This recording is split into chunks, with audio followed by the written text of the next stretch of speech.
नमस्कार दोस्तों, आज हम महाभारत के एक बेहद रोचक और रहस्यमय प्रसंग पर बात करेंगे। यह प्रसंग है 5 सुनहरे बाणों का, जो भीष्म पितामह ने पांडवों का नाश करने के लिए बनाए थे। आइए जानते हैं कि कैसे कृष्ण की चतुराई से पांडव इस बड़े संकट से बच पाए। कल्पना कीजिए, एक विशाल युद्ध भूमि, धूल उड़ रही है, तलवारें टकरा रही हैं और तीरों की वर्षा हो रही है। भीष्म पितामह कौरव सेना के सेनापति अजेय लग रहे हैं। वे अपने शत्रुओं को आसानी से परास्त कर रहे हैं, लेकिन क्या आप जानते हैं कि उनके पास एक गुप्त हथियार था जो पांडवों के लिए एक बड़ा खतरा बन सकता था। रात के अंधेरे में भीष्म अपने शिविर में एक रहस्यमयी अनुष्ठान कर रहे होते हैं।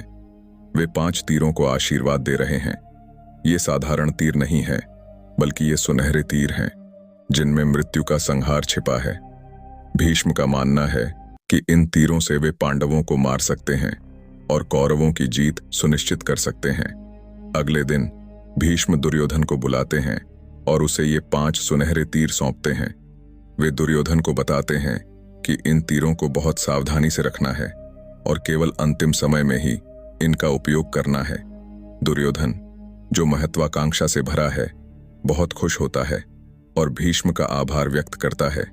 इधर पांडव शिविर में कृष्ण बहुत चिंतित हैं। उन्हें किसी तरह पता चल जाता है कि भीष्म ने पांडवों को मारने के लिए 5 सुनहरे तीर बनाए हैं। वे जानते हैं कि इन तीरों से पांडवों का अंत हो सकता है। एक महान योद्धा के रूप में कृष्ण जानते हैं कि युद्ध में केवल शक्ति ही नहीं, बल्कि बुद्धि भी जरूरी होती है। कृष्ण अर्जुन को बुलाते हैं और उसे एक योजना बताते हैं। वे अर्जुन से कहते हैं कि उसे दुर्योधन से ये तीर मांगने होंगे। कृष्ण जानते हैं कि दुर्योधन अपनी प्रतिज्ञा कभी नहीं तोड़ेगा और उसे तीर अर्जुन को देने होंगे। अर्जुन एक वीर योद्धा होने के साथ साथ एक कुशल राजनीतिज्ञ भी थे।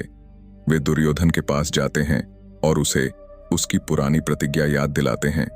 दुर्योधन अपनी प्रतिज्ञा याद करता है, लेकिन मन ही मन पछताता है। फिर भी उसे तीर अर्जुन को देने पड़ते हैं। अर्जुन तीर लेकर पांडव शिविर लौट जाता है। कृष्ण और अर्जुन बहुत खुश होते हैं। वे जानते हैं कि उन्होंने पांडवों को एक बड़े संकट से बचा लिया है।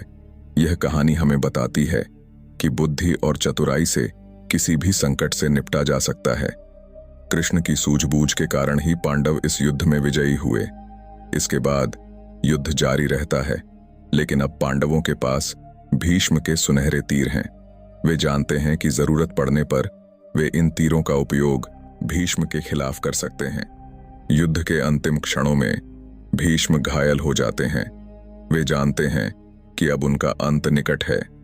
वे शांति से युद्ध भूमि छोड़ देते हैं। यह कहानी हमें प्रेरणा देती है कि जीवन में चुनौतियों का सामना करने के लिए बुद्धि और धैर्य की जरूरत होती है। कृष्ण की तरह हमें भी समस्याओं का समाधान खोजने के लिए रचनात्मक सोचना चाहिए। दोस्तों, यह थी 5 सुनहरे बाणों की कहानी। क्या आपको यह वीडियो पसंद आया? हमें कमेंट करके जरूर बताएं। धन्यवाद।